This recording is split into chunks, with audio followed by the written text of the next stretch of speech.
Hola a todos y bienvenidos a Mindalia Viva. En este día vamos a estar hablando de neurociencia y de la gestión del estrés junto a Adelaida Harrison. Ella es conferencista internacional, consultora, coach, maestra profesional, certificada en Enneagrama, autora de un libro, creadora de un sistema propio y también locutora de un programa de radio. Además es cofundadora de la primera escuela en Latinoamérica de Enneagrama. Ella ya ha estado previamente con nosotros en nuestro canal principal en Mindalia Televisión Plus en más de una ocasión, así que yo os voy a recomendar que tras esta retransmisión vayáis ahí a ver esos vídeos porque son interesantísimos. Y ahora sí vamos a recibir a Adelaida. Hola Bella, ¿cómo estás? Un placer tenerte de vuelta con nosotros. Gracias, muy amable Laura. Encantada de estar aquí contigo otra vez y con todo el público de Mindalia. Bueno, te agradecemos enormemente que hayas querido formar parte de este nuevo proyecto de Mindalia Viva y que estés acompañándonos precisamente para traernos un tema muy importante, la vanguardia de la actualidad, digamos ahora mismo, porque vamos a hablar de neurociencia, pero aplicada al estrés. Y esto pues nos viene al pelo, ¿no? Corren tiempos de inmediatez en el que todo el mundo el cortisol lo tiene hasta aquí arriba y a ver cómo lo podemos solucionar o gestionar un poquito mejor. Entonces vamos a ir, si te parece, comentando o empezando a comentar por qué se producen estos episodios de estrés en nuestra vida. Pues mira, en realidad el estrés es algo natural del cerebro y del cuerpo que se puede definir como un estado de alerta generado por una situación difícil. Y es un proceso que nuestro cerebro diseñó hace miles de años para defendernos del tigre y para generar esa respuesta tan conocida de pelear, huir, someternos o congelarnos. ¿Para qué? Para sobrevivir, porque a la naturaleza lo que le interesa es que tus genes pasen a la siguiente generación. Tu felicidad te toca a ti trabajarla, ¿no? El bienestar personal hay que trabajarlo uno, que eso ya lo sabe todo el público de Mindalia. Y lo interesante de la neurociencia cognitiva en especial es que nos ayuda a darnos cuenta cómo el cerebro maneja la atención consciente y si tú te enfocas exactamente en ese peligro, porque el proceso es para que si hay un tigre, tú ataques ese problema y no pienses en otra cosa hasta que resuelvas el tema del tigre. El problema el día de hoy es que ese tigre es la deuda en la tarjeta de crédito, el quedarnos sin trabajo, problemas con la pareja o los hijos, pero nuestro cerebro sigue funcionando igual. Hay que resolver ese tema antes de enfocarnos a cualquier otra cosa. Entonces, creo es importante entender cómo funciona el estrés, porque he visto que vas al médico y te dice, ay, baje su nivel de estrés, póngase a meditar, pero la neurociencia cognitiva te ayuda a cambiar ese foco de atención consciente para que cambies de modo supervivencia a modo racional. ¿Qué diferencia hay en esto? Que cuando tú estás en modo supervivencia es como estar, imagínate que vivimos en un edificio y el edificio de 9 pisos es nuestro nivel de conciencia. De acuerdo al estrés que tenemos, nuestra conciencia se reduce para focalizar la atención en el peligro. Si hay un tigre enfrente de ti, tú no puedes estar viendo el color del cielo ni admirando el olor de las flores alrededor tuyo. Tu cerebro se focaliza en el tigre. El problema es que muchas veces tenemos problemas, nos estresamos porque tenemos problemas, pero nuestro cerebro no nos permite ver las opciones de solución. Por ejemplo, tenemos una deuda y estás focalizado en que debo dinero, pero no recuerdas que alguien te debe dinero, que tienes una inversión, que guardaste una extrita en un cajón. Todo ese tipo de información que podría solucionar tu problema, el estrés y el modo supervivencia no te permite verlo porque estás enfocado en el problema, no en las soluciones. Entonces, la idea es entender este mecanismo para poderlo desactivar y realmente gestionar el estrés desde su origen. No nada más tomarnos la pastilla o meditar, sino, claro que meditar ayuda a bajar el nivel de estrés y abrir el foco de atención, pero no sé si queda más claro así como vivir en un edificio. Estás en el sótano buscando soluciones en una caja de herramientas, pero no estás viendo el panorama. Entonces, ¿qué es lo que hace la neurociencia o qué nos ayuda? Darnos cuenta que si subimos a la azotea del edificio, al roof garden del edificio, tendremos vista de 360 grados. Vamos a seguir viendo el problema, pero vamos a ver muchas otras opciones del entorno donde probablemente encontremos las soluciones. Es como ampliar la perspectiva de atención y los inputs que teníamos o los estímulos que nuestro cerebro puede percibir son mucho mayores. Nuestro panorama se amplía nuestro estrés se relaja y pasamos al modo racional, que es donde deberíamos vivir el 100% del tiempo. Muy bien, Entonces, gracias Adelaida. Ahí se va entendiendo perfecto. Yo al menos te tengo que decir que estás hablando con una persona que maneja regulinchi el estrés, un poquito ahí pues a medias, ¿no? Es verdad que yo soy una persona muy activa, intento mantenerme siempre muy ocupada y eso a veces me genera ese modo de supervivencia en lo que tú dices, ¿no? Que muchas veces ya no somos capaces de atender a nada más que no sea intentar gestionar qué me está sucediendo ahora o lo que tengo justamente por delante y no soy capaz de poner ese foco de atención, digamos, en lo que tenía detrás o en lo que ya tenía previamente a ello. En eso estoy completamente de acuerdo. ¿Qué papel juega el ego en este manejo del estrés? mira, dentro del eneagrama lo que mencionamos es que el ego es la personalidad y es una estrategia de supervivencia que el cerebro desarrolla para pertenecer a nuestra familia. La mayoría de los autores están de acuerdo en que la personalidad o el ego, que para mí es lo mismo, se desarrolla antes de los 8 años y es una estrategia, una máscara, una como falso yo que desarrollé para pertenecer a mi familia, para que me quieran, para que me cuiden. Y el problema grave es que eso se vuelve un constructo nuclear, se llama, que es nuestro marco de referencia al resto de nuestra vida. Entonces, la primera pregunta sería, hoy en día, ¿esa estrategia que me sirvió en mi infancia sigue siendo útil? Porque, por ejemplo, para mí estar en paz y fluir con la gente me ayudó mucho en mi familia. Pero hoy en día, a los 50, 60 años, evidentemente seguir fluyendo con todo el mundo, lo único que me genera es mucho más estrés y más problemas. Entonces, lo que hay que hacer es cambiar esa creencia de que yo tengo que estar calladita y fluir para ver y empezar a experimentar. A lo mejor decir lo que pienso me ayuda más. Y en cuanto tu cerebro se da cuenta que tiene una estrategia mejor, la cambia. Eso es lo maravilloso de la plasticidad neuronal. En cuanto te atreves a cuestionar una creencia y esa creencia demuestra ya no ser útil, tu cerebro genera una nueva que sustituye la anterior. Y así es como entonces puedes tener mucho mejor gestión del estrés. Es más, el estrés desaparece porque dejas de pensar que estás en indefensión. Eso se llama indefensión aprendida. Muchas veces creemos que estamos en problemas o creemos que no hay solución porque es lo que aprendimos cuando teníamos 7 años. Pero hoy en día tenemos muchas más herramientas que no vemos porque nuestro foco de atención consciente tiene la capacidad de filtrar 50 bits de información según Joe Dispenza por segundo y nuestro cerebro percibe más de 11 millones de bits. Entonces, la información que procesamos conscientemente es muy poquita comparada con todo el resto de información que podríamos tener accesible y que no utilizamos porque ni siquiera sabemos que está por ahí. Es como tener un radar y el radar está focalizado solamente en problema, problema, problema.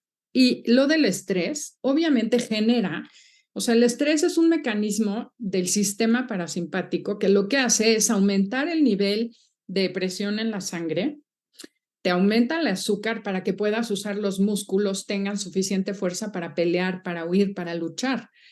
Y tú vas al médico y te dice, ay, qué barbaridad, tiene alta el azúcar, tome una medicina, tiene alta la presión, tome otra medicina. En vez de decirte, busque la raíz de ese estrés, cambie su manera de pensar, cambie su actitud ante el mundo, cambie esa creencia básica y tu marco de referencia y tu azúcar bajará, tu presión bajará y todo se estabiliza porque el cuerpo lo que busca es sobrevivir. Y bueno, a mí así me ha pasado.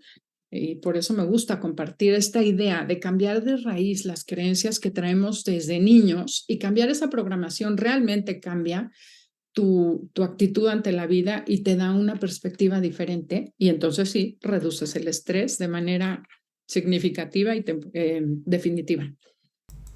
Gracias, Adelaida. ¿Qué explicación le da la neurociencia, por ejemplo, a episodios de estrés, digamos, en el punto álgido, ¿no?, de esa montaña rusa emocional?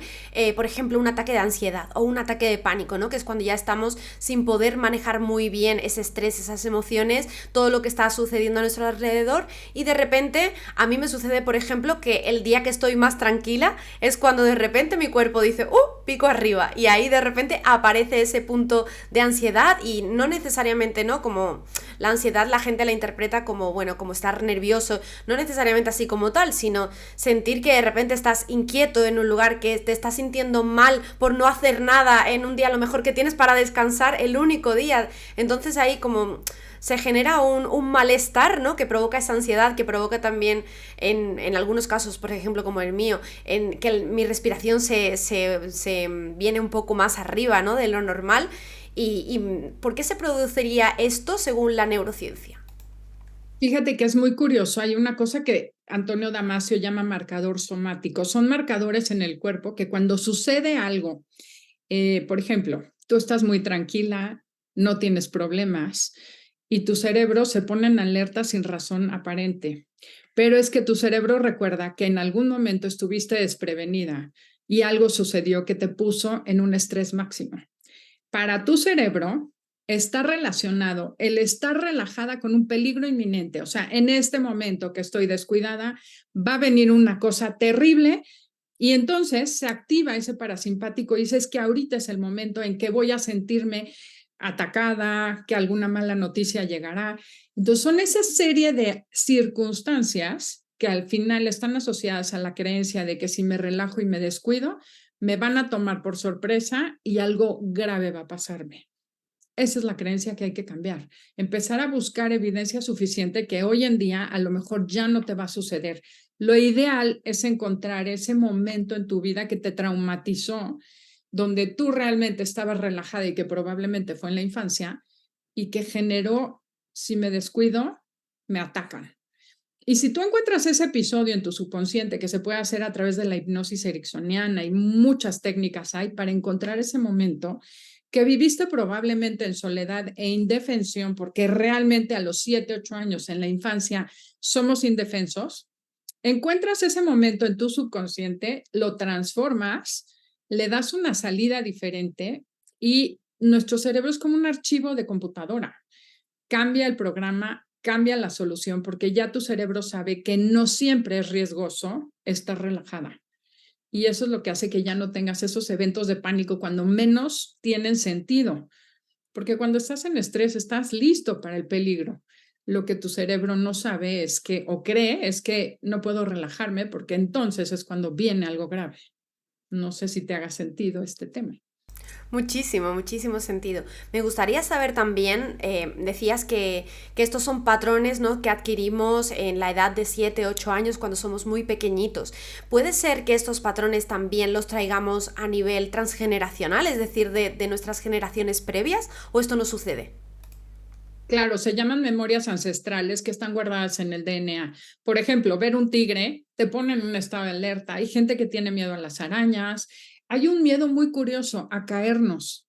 El sentir que te caes, no sé si te ha pasado que brinca el auto o vas en un camión y brincas y te da pánico. Es una reacción ancestral, porque antes nuestros ancestros vivían en los árboles y caerte significaba morirte. Entonces, hay muchas memorias obviamente guardadas que han servido durante miles de años para sobrevivir y esas también hay que resignificarlas.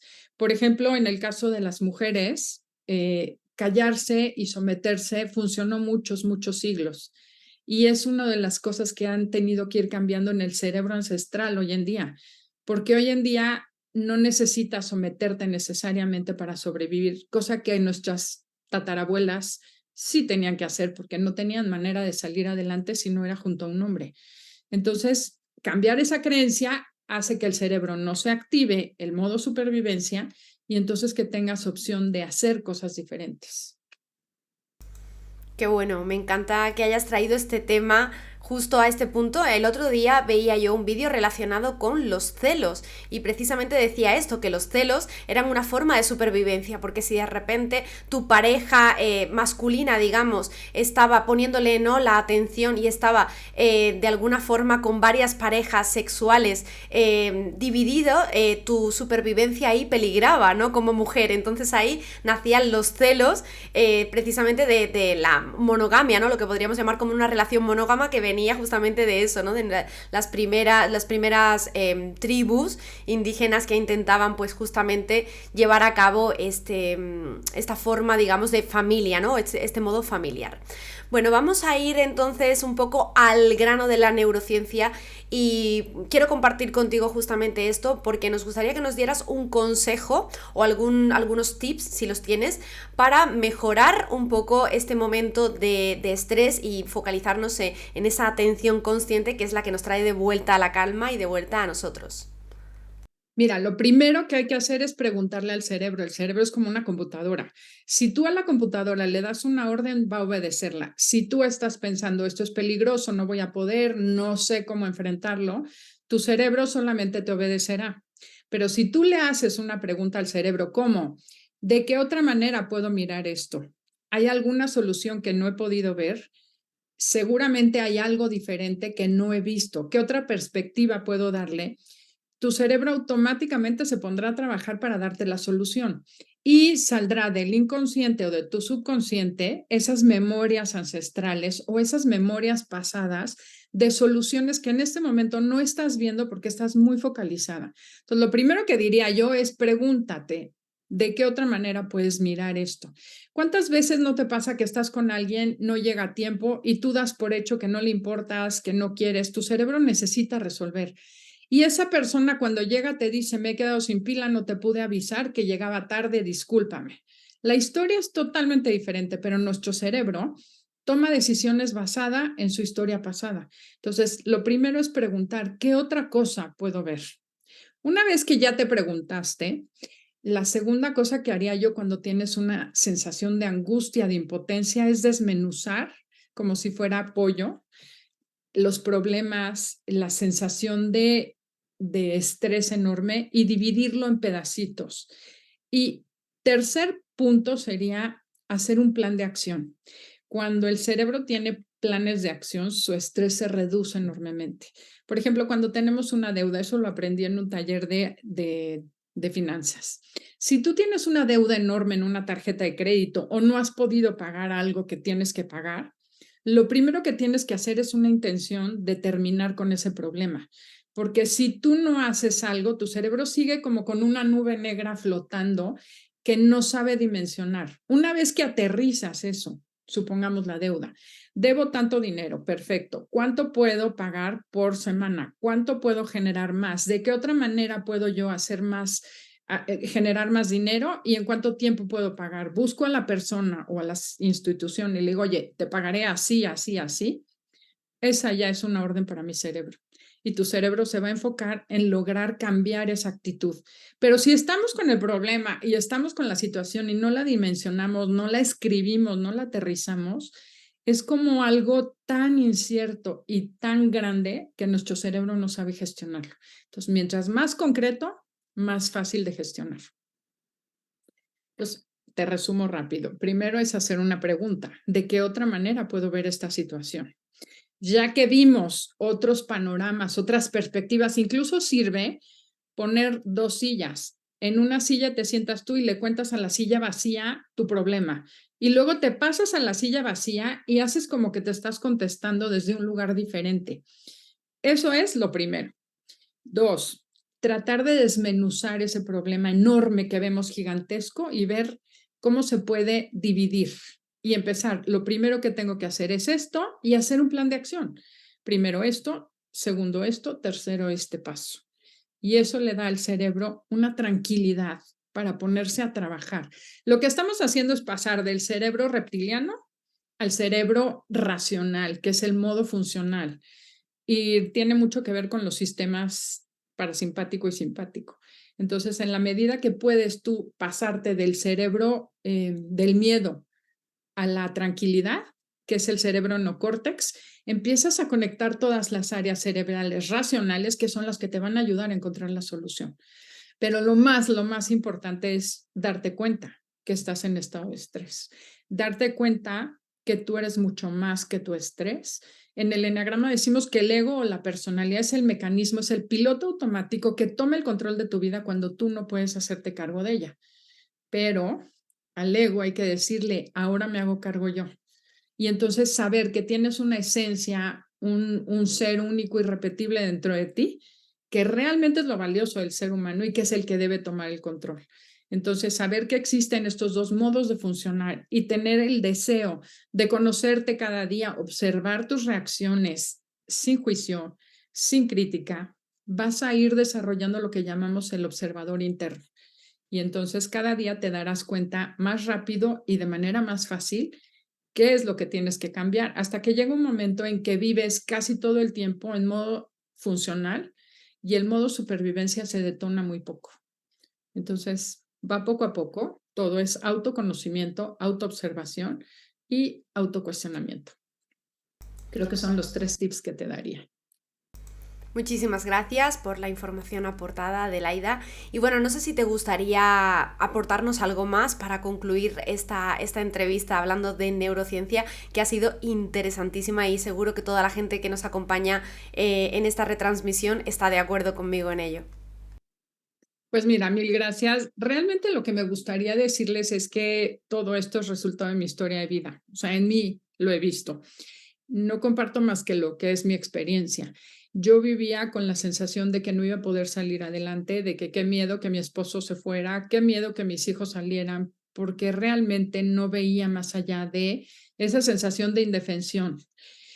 Hoy, después de mucho tiempo de trabajar, de conocerme y veo que he salido adelante, quiero que las personas que están del otro lado, que tienen angustia, que tienen ansiedad, que tienen miedo, que se sienten que no van a poder con el paquete, me crean. Empieza un paso a la vez y cuando menos te des cuenta, si empiezas haciendo lo posible, pronto estarás haciendo lo imposible. Porque, como yo digo, lo que crees, te crea. Cree que se puede y lo lograrás. Entonces, con ese mensaje inmejorable, Adelaida, vamos a cerrar esta entrevista. Muchísimas gracias por estar participando de Mindalia Viva y por aportarnos este contenido tan de actualidad, tan fresco y que seguro que ayudará a muchísimas personas. Al contrario, gracias a ti, gracias a Mindalia por la confianza y gracias a todos ustedes por escuchar. Y bueno, espero que sea de mucha utilidad. Pues esperamos en la próxima ocasión, Adelaida, ya sea aquí en Mindalia Viva, ya sea en nuestro canal principal, en Mindalia Televisión Plus o en cualquier formato que podamos tenerte, porque siempre es un placer poder seguir aprendiendo y nutriéndonos de ti. Gracias también a toda la gente que nos acompaña como cada día al otro lado de la pantalla, buscando esa información consciente y buscando crecer espiritual y personalmente. Es muy importante para nosotros todo ese apoyo, así que si os ha gustado, ahí podéis dejarnos vuestra manita arriba, vuestro me gusta, y quiero invitaros también a que sigáis a Adelaida en redes sociales, a que veáis su contenido y todo lo que ella crea. Como siempre digo, no cada especialista que pasa por aquí lo hace de manera completamente colaborativa, y qué menos podemos hacer a modo de reciprocidad que invitaros a que les conozcáis mucho más, porque a cada cual de ellos tiene más que aportar al mundo y eso es súper importante. Nos vamos ahora y nos vemos en una próxima ocasión en Mindalia Viva. Gracias por estar.